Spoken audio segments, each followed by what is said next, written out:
So with the impending assault weapons ban, many of you are probably asking what GOA is doing to fight that kind of insane legislation. So today I wanted to share what your representatives are doing on Capitol Hill. And so while lobbying and testifying is only one of the tactics we use here at GOA to protect your Second Amendment rights, it's still a super important part of the process. Now we're going to watch Antonia Okafor, GOA's National Director of Women's Outreach and firearm instructor, talk to the House Oversight Committee about the effectiveness of AR-15s. I'll catch you next time on the Minuteman Moment. Ms. Okafor, you are now recognized for your testimony. Thank you, Chairwoman Maloney, Ranking Member Comer, and members of the House Oversight Committee. Thank you for inviting me to testify today and for giving me the opportunity to defend the rights of millions of American gun owners to own and maintain AR-15s for self-defense.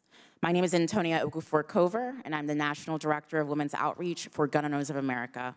I'm also a national spokesperson. I'm a certified firearms instructor and range safety officer who specializes in working with women, particularly those with traumatic backgrounds. I'm what you would call an accidental activist. My parents are immigrants from Nigeria, and I grew up primarily with an anti-gun, anti-Second Amendment mindset until I arrived in college in 2009 and was greatly grieved at the epidemic of sexual assaults occurring at universities across the U.S. As a sexual assault survivor myself, I have since become a passionate advocate of empowering women. And in my years as a range safety officer and firearms instructor, I have found that my female students tend to give the AR-15 the best review overall. This year, Gun Owners of America put on free events for women that let new female shooters try out an array of firearms, from handguns to rifles to shotguns. Out of all the firearms, it was always the AR-15 that they raved about. Many of them surprised given the anti-AR-15 rhetoric pushed by organizations spending millions of dollars trying to deter them from owning one. The AR-15 allows women to have a larger firearm without having to absorb the recoil as much as one does with a smaller handheld firearm. The AR-15 makes it easier for those who have a physical disadvantage to the attacker to have an upper hand. Having a rifle allows me the advantage of being able to shoot the attacker from much further away than a standard handgun. The #1 reason that women buy firearms is for self-defense.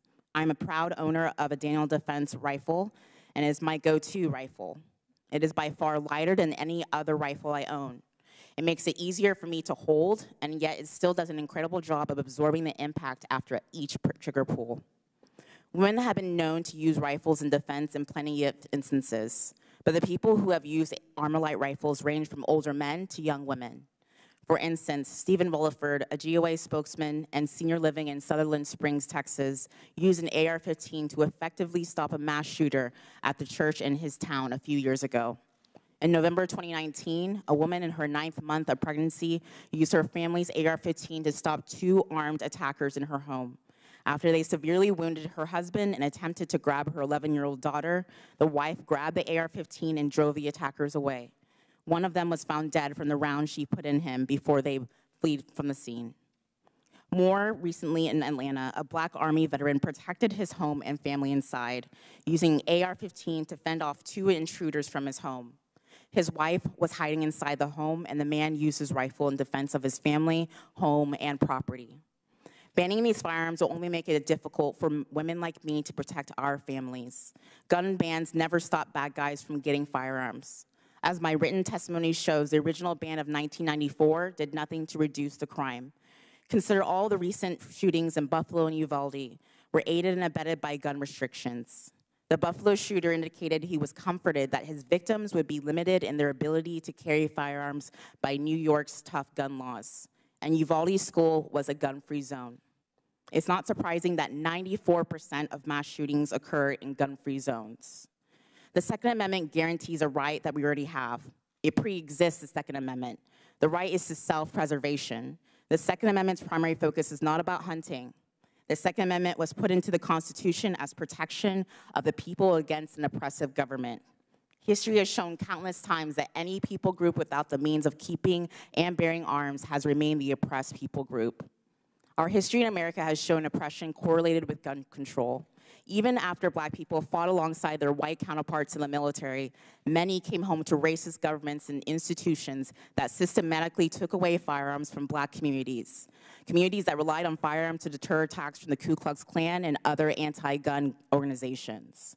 Martin Luther King Jr. applied 2 times for a concealed carry permit. Both times, the racist police in charge of giving Dr. King a permit refused to give him one. In conclusion, because of the many benefits of the AR-15 for women and those with physical disadvantages, including the fact that our Constitution is clear that no government body has the power to determine which firearm I choose to keep in my possession, the Armalite rifle is a platform that is an exceptional, commonly owned firearm and should be protected as such. Thank you.